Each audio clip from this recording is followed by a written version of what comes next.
Em tudo que nós fazemos. Fala assim, não, a ciência materialista não está estudando Deus, porque está estudando os fenômenos. E se Deus é intrínseco a um fenômeno, mais cedo ou mais tarde, cada conceito desse vai ampliando.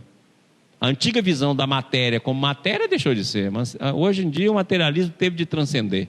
E teve de transcender hoje para campo, teve de transcender para partícula virtual, teve de transcender para onda de possibilidade, que a matéria em si ruiu.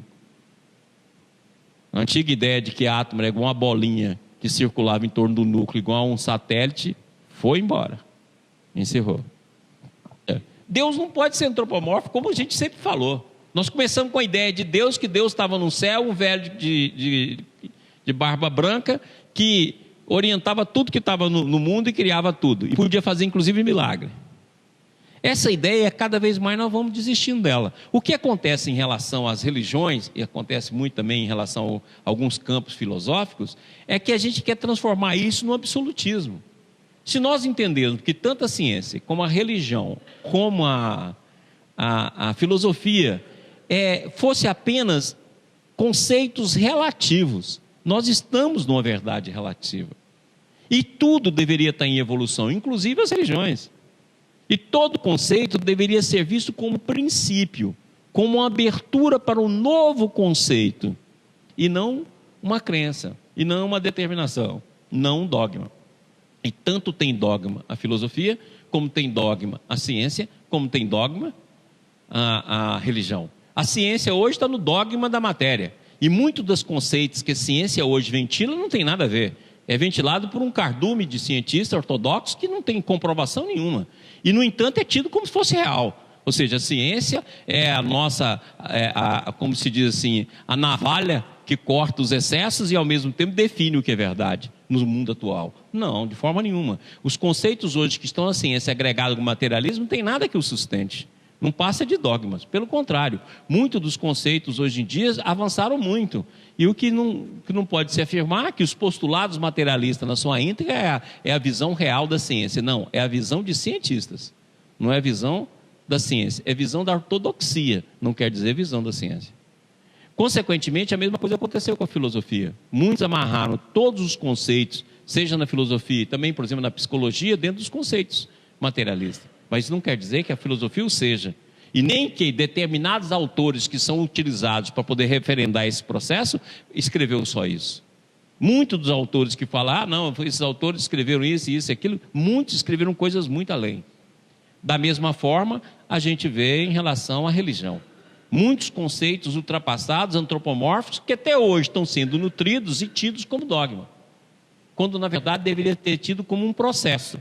Eu falo assim, como fosse um degrau numa escada. Quer dizer, vivemos aquele degrau, amadurecemos naquele degrau, é hora de dar um novo passo. Então, se nós entendemos que tudo dará um novo passo, a gente deveria guardar o princípio, por exemplo, o princípio do amor, o princípio da fraternidade, o princípio da existência de Deus, o princípio do Espírito, o princípio da reencarnação, o princípio da continuidade da vida além túmulo, o princípio da união dos opostos, o princípio da totalidade, da unidade. Se nós tivéssemos tudo em princípio, a pesquisa ficava muito mais fácil. Mas a gente transforma em princípio em lei, lei em dogma, dogma em crença, crença em paralisia, paralisia em morte. É o que nós fazemos. Então, o que a gente quer mostrar aqui, que todas essas ideias, elas são válidas em determinados conceitos. Fala assim, mas como é que a negação de Deus é válida?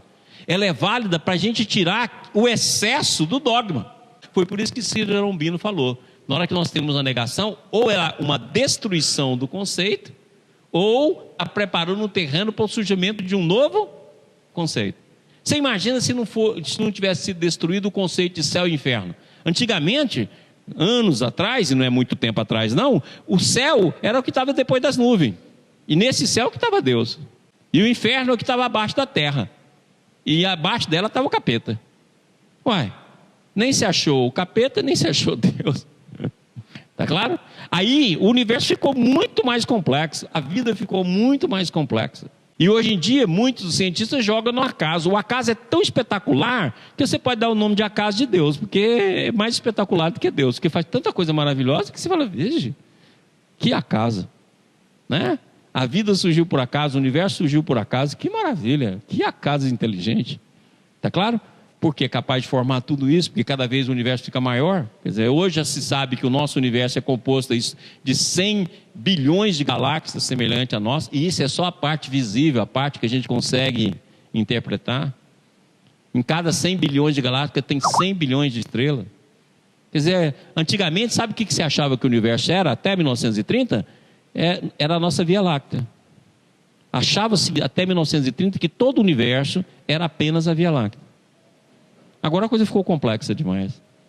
E cada dia fica mais complexa. Então, consequentemente, esses conceitos todos vão sendo varridos. Então, agora, a ideia não é mais um Deus antropomórfico. Agora é um Deus que é lei. E que se encontra no âmago de todos os fenômenos, inclusive o fenômeno humano. Então, Deus, ele é imanente. É uma lei imanente. Um princípio de ordem. Que está presente em todos os fenômenos, inclusive no caos. Que o próprio caos hoje começa a ser visto como um princípio de ordem.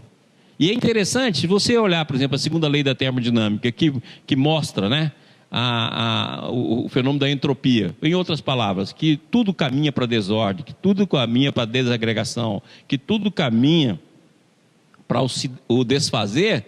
Na verdade, essa segunda lei, que é uma expressão daquilo que se observa na natureza, mas na hora que ela caminha, ela evolui, gerando novos princípios. Olha a nossa evolução. À medida que uma célula juntou com outra célula, vai caminhando o organismo sempre por um processo de extinção, de degradação de um sistema. Mas paulatinamente nós vamos abrindo novos organismos, vamos abrindo novas possibilidades para chegar no tempo de hoje. Então, na verdade, sempre surge uma ordem de algo imanente. Esse princípio é o que o Baldi chama de Deus. Olha bem, Deus não é mais antropomórfico, Deus não está mais no céu, Deus não criou o universo e saiu dele. Não, as próprias leis do universo expressam a presença divina nesse universo. E em todos esses fenômenos existe uma ordem, como diz o Roberto Sheldrake, uma ordem aninhada. Uma ordem intrínseca, uma ordem que está presente em todos esses fenômenos e que vai se desdobrando, né? Se nós pegarmos a visão de Ubaldi, a visão também de David Bohm, uma ordem implicada que vai desdobrando numa outra ordem. Esse desdobramento, essa lei que se encontra no menor dos fenômenos, é a presença de Deus nesse fenômeno. Então ele não pode ser individuado, ele pode ser observado através dos fenômenos, mas não individuado. Tudo bem? E aí o Baldi fala: que necessidade suprema de subir para se avinzar dele, para o retorno a ele, desde que uma vez o tenhamos conhecido. Então nós falamos aqui aquela expressão de Jung: o homem é um animal religioso. Por quê? Por que Jung percebeu isso quando outros não perceberam? Porque na verdade nós temos uma necessidade intrínseca de busca de Deus. Você pode olhar que desde o menor selvagem Deus sempre surgiu. Lógico que vai se colocar Deus na pedra, vai colocar Deus no sol, vai colocar Deus na lua, vai colocar Deus nos mitos, vai colocar Deus... Mas a ideia de Deus está presente. Ela perpassa todo esse processo, desde o Deus antropomórfico, desde o Deus planta, desde o Deus animal, desde o Deus totem, desde o Deus mitológico, desde o Deus sol, ao Deus antropomórfico, ao Deus lei. Nós passamos por todas as visões, mas sempre o homem nessa busca. Sempre o homem. Por quê? Porque, segundo o Baldi, nós temos a plena visão de Deus, porque nós tivemos uma contração de consciência. Ou seja, antes da existência do nosso universo, houve uma contração de consciência. Então, nós já vivenciamos Deus em vibrações, em campos conscienciais muito mais amplos do que nós vivenciamos hoje. E é exatamente essa noção que ficou, como diz o Baldi, no fundo da alma, que ficou no abismo do nosso ser, que ficou na profundidade do nosso ser, essa sensação de plenitude é que nós buscamos hoje. Da mesma forma que muitas coisas que aconteceram na nossa infância, mesmo que não está na nossa memória, elas retornam como tendências e busca. Porque está intrínseco. Você fala: gente, de onde que eu tirei isso? E muitas vezes foi alguma coisa que aconteceu lá na infância. Seja no aspecto de trauma, ou seja no aspecto de felicidade, mas sempre está lá dentro da alma. Do mesmo fator aconteceu conosco. Dentro da nossa alma, na profundeza da nossa alma, essa vivência já foi vivida em tons muito mais amplos. E hoje nós estamos contraídos. Então essa busca gera em nós aquilo que nós já falamos aqui tantas vezes, a insaciabilidade do desejo. e faz essa busca permanente de Deus. É por isso que o Baldi fala tão bem: a marcha do progresso do mundo não é senão uma afanosa busca de Deus, uma insatisfeita tentativa de retorno.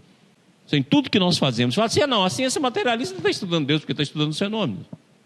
E se Deus é intrínseco a um fenômeno, mais cedo ou mais tarde, cada conceito desse vai ampliando. A antiga visão da matéria como matéria deixou de ser, mas hoje em dia o materialismo teve de transcender. E teve de transcender hoje para campo, teve de transcender para partícula virtual, teve de transcender para onda de possibilidade, que a matéria em si ruiu.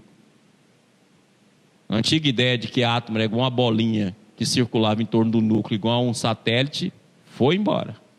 Encerrou.